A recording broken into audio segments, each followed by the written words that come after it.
Nung nagbukas sila ng project sa Cavite, ay nagsimula ito ng 3.8 million pesos at tinangkilik naman ito ng mga tao dahil sa magandang community at vision.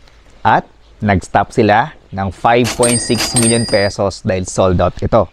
Then in 7 years, ay tumaas ang value ng property for almost 2 million pesos. Ngayon naman ay meron silang bagong project, hindi nga lang sa Cavite, kundi dito sa Lipa, Batangas, kung saan ay ramdam mo din ang lamig ng Tagaytay. Katulad sa Cavite, ang best-selling house nila ay yung kanilang 4-bedroom single-attached house and lot na bahay. Kaya ito ang dinala nila sa Lipa, Batangas na mas upgraded. Mas pinalaki ang floor area from 80 square meter, ngayon ay ginawa nilang 90 square meter. At may kasama pa siyang solar power that can save you up to 3,000 to 4,000 pesos on your electric bill. At hindi lang yon, dahil yung bahay na to ay may kasama pang rainwater harvesting tank na up to 1,000 liters na kung saan ay hindi ka lang sa kuryente makakatipid, pati na rin sa inyong water bill. Future homeowners and investors, welcome to Larissa Model Unit.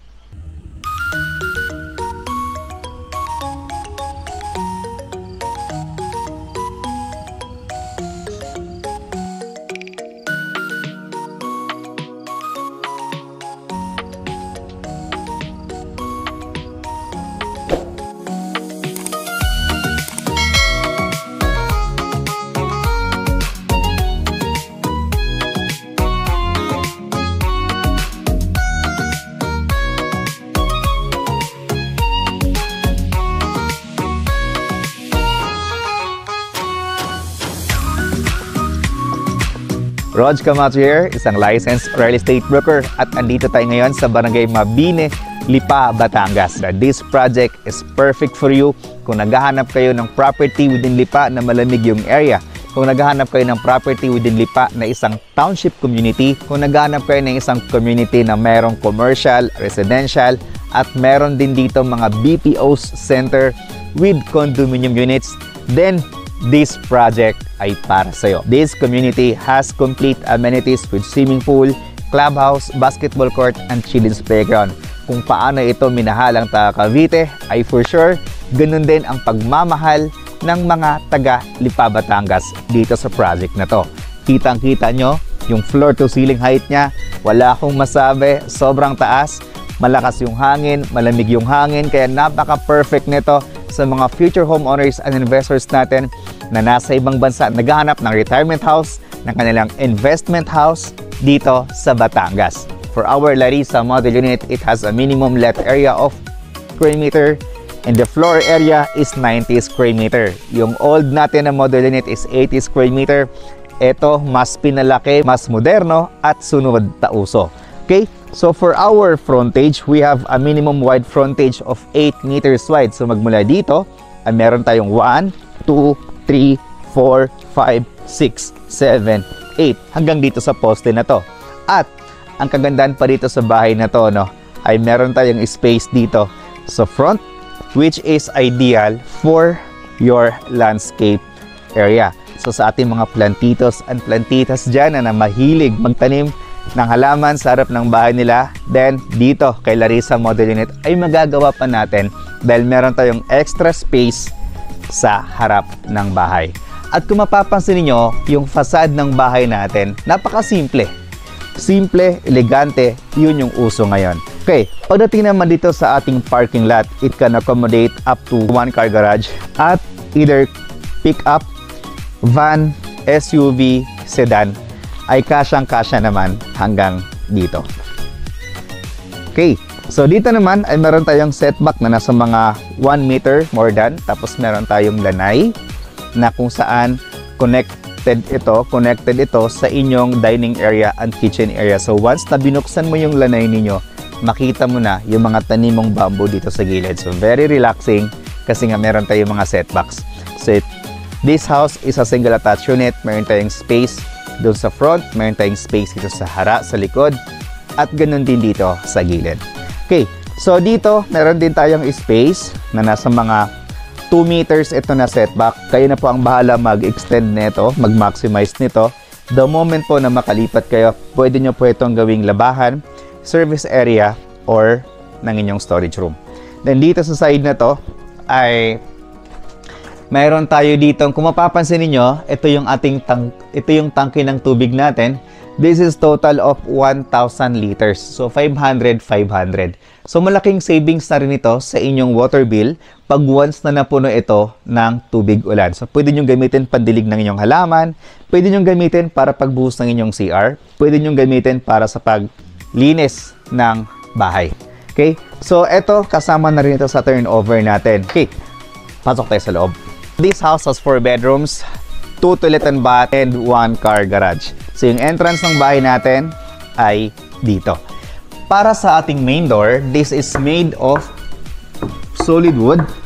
Ito siya, yung ating mga lock set. Mga clients natin ng mga taga Bicol, Quezon Province, ayan, pwede na kayong kumuha dito sa Lipa City, Batangas. Napakamura pa po ng presyo. Available siya through bank financing and Pag-ibig financing.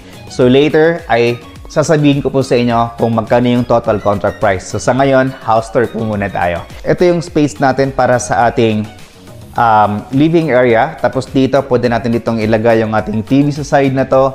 At ang kagandahan pa dito sa bahay na to, no, complete siyang i-turnover sa inyo. So naka-tiles, may paint and partition.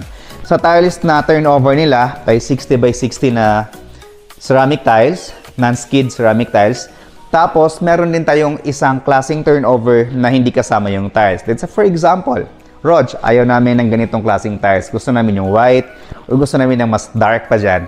Meron kaming tinatawag na tile it yourself. So, mas makakatipid kayo doon mga 200,000 pesos something kung gusto nyo po ng kayo na lang yung magpa-tiles. So, ito turnover ng developer sa inyo nang walang tiles. So, meron siyang paint, may partition, may ceiling, may ceiling. Okay? So, dito sa ating turnover para sa ating mga bintana, this is, before kasi, ay sliding window sila. So, ngayon, hindi na sliding window, no? Ito ay casement window. So, anong kagandahan pag casement window? Pag once na binuksan natin yung casement window, katulad nito ngayon, eto siya. So, 100% ay mabubuksan natin yung bintana. Okay, mabubuksan natin yung bintana katulad niyan. Not unlike pag yung sliding window lang, pag sliding window, isang side lang or 50% lang ang mabubuksan natin. And aside from that, ay malaki yung ating bintana. Larissa model unit ay kasama na itong mga grills pag once na i-turnover po sa inyo. Kaya napaka-convenient po nitong bahay na to. So again, no, this is our living area. Kita nyo naman, naglagay sila ng sofa. Maganda yung kanilang floor distribution ng bahay. So wala siyang dead spot. In fact, pwede kang maglagay dyan ng L-type na upuan. Tapos dito yung TV mo. Dito may mount yung TV mo. Tapos etong side na to, kung gusto nyo lang po na i-upgrade siya, palagay siya ng drop ceiling, cove light, nang sa ganon ay mas gumanda pa yung inyong living area, then you can do it naman pag once na may turnover na yung bahay. Ito yung pinaka-paborito kong location, yung kanilang dining area. So sa kanilang dining area, as you can see, no, naglagay sila dito ng 6-seaters na dining table at connected ito dito sa kanilang lanay. Na pag binuksan natin ito, fresh air yung malalanghap natin at the same time, yung natural light papasok dito sa ating dining area, kitchen area, as well as dito sa ating living area. So, ito yung gustong-gusto kong klaseng setup ng bahay na kitang-kita mo yung ating garden. So, habang kumakain ka, makikita mo yung mga dinidiligan mong halaman sa labas ng bahay. So, dito naman sa side na to, ay dito natin makikita yung ating kitchen area. So, by the way, yung ating kitchen area sa turnover natin ay ganito na siya. So, may cabinet tayo sa baba, mayroon tayong countertop, naka-tiles na. Tapos yung dito ay hindi pa kasama yung ating mga built-in cabinet. So, siguro hindi sinama ng developer yung built-in cabinet natin, number 1, para makapag-choose kayo kung anong klaseng cabinet ang gusto ninyong ilagay. And aside from that, ay iniisip na rin ng developer na baka mamaya ay i-move ninyo itong inyong kitchen area sa likod kasi sayang din naman yung space natin.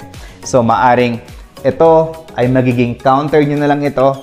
Tapos, dito mo i-move yung inyong kitchen area. Kasi sayang po itong 2 meters na setback natin. So, kung ito, dito mo ilagay yung inyong kitchen area, di mas maluwag pa yung inyong dining area dito sa loob. So yun yung mga ideas na pwede natin gawin the moment na makalipat tayo dito sa bahay. Yung bahay na to is senior friendly home. Bakit? May kasama na rin siyang kwarto dito sa baba. So before, medyo maliit yung kwarto nila dito sa baba. Ngayon, eto na siya. Ganyan na siya kalaki. So mas nilakihan nila, kaya nagkaroon na dito ng malaking space para sa kanilang cabinet sa side na to. At meron din sila syempreng bintana. So lahat naman ng bintana dito ay may kasama ng screen at may kasama ng grills at casement window. So meron ka ng kwarto dito sa baba, which is ideal para sa inyong mga senior na mga magulang or PWD nating mga mahal sa buhay. Then, eto yung ating toilet and bath sa ground floor. At again, paggawang CBDI, hindi ka binitin sa laki ng kanilang toilet and bath. So dito, meron silang shower area, tapos naka-tiles na ito, ang kanilang water closet, and of course, yung kanilang lavatory. So next naman dito sa ating stairs, kung mapapansin niyo, yung side na to ay hindi buhos. But don't worry guys, no? Sobrang tibay po ng kanilang apakan. Ay dito natin matatagpuan yung tatlong kwarto na natira pa. So first, ito yung ating toilet and bath. Nagkaroon dito ng hallway. Ito siya. So nagkaroon ng hallway, papunta dito sa kanilang toilet, sa kanilang comfort room. Tapos dito sa side na to ay nagkaroon siya ng partition. Tapos, again, ito yung kanilang toilet and bath, no? Napakalaki. Tapos, meron tayong maliit dito na bintana for our ventilation. Tapos, to naka-tiles na siya. Ayan, naka-drop din yung ating shower area, water closet, and of course, yung ating lavatory. Perfect. Okay, so next is our bedroom number 2. Dito sa kanilang bedroom number 2, lagay silang double size na bed. In fact, kahit mga queen size na bed, kasyang-kasya dito kasi ang laki pa po ng space niya. Tapos, ito, meron din tayong space dito, no? Then, ganyan yung ating bintana. May grills din. Meron tayong screen na kasama. So, next is our bedroom number 3. Number 3. Dito, naglagay sila ng single bed. Although, ang laki ng kwarto, pero ang nilagay nila ditong bed ay single. Meron tayo ditong dalawang bintana. So, mas maaliwalas kasi dalawang bintana yung inilagay. Kahit naman queen size na bed, ay kasyang-kasya dito sa ating bedroom number 3. So, again, malalaki yung bintana, may kasamang grills, may kasamang screen, at mataas yung ating floor to ceiling height. Then lastly is our master bedroom. So, dito sa ating master bedroom, pinakita sa inyo ng developer na naglagay sila dito ng queen size na bed. Meron tayong space dito at ganun din dito sa kabilang side. Meron tayong dalawang bintana, isa dito at isa naman din dito. At isa pa, meron sila ditong space para sa kanilang built-in cabinet and space para naman sa vanity table nila. So ganyan kalaki yung ating Larissa model unit na may 4 bedrooms, 2 toilet and bath at isang parking lot. Future homeowners and investors, this is the price for our Larissa model unit. So this house has 4 bedrooms, 2 toilet and bath at isang parking lot. So yung price natin na complete ang turnover, may tiles, may partition at paint, 6,098,750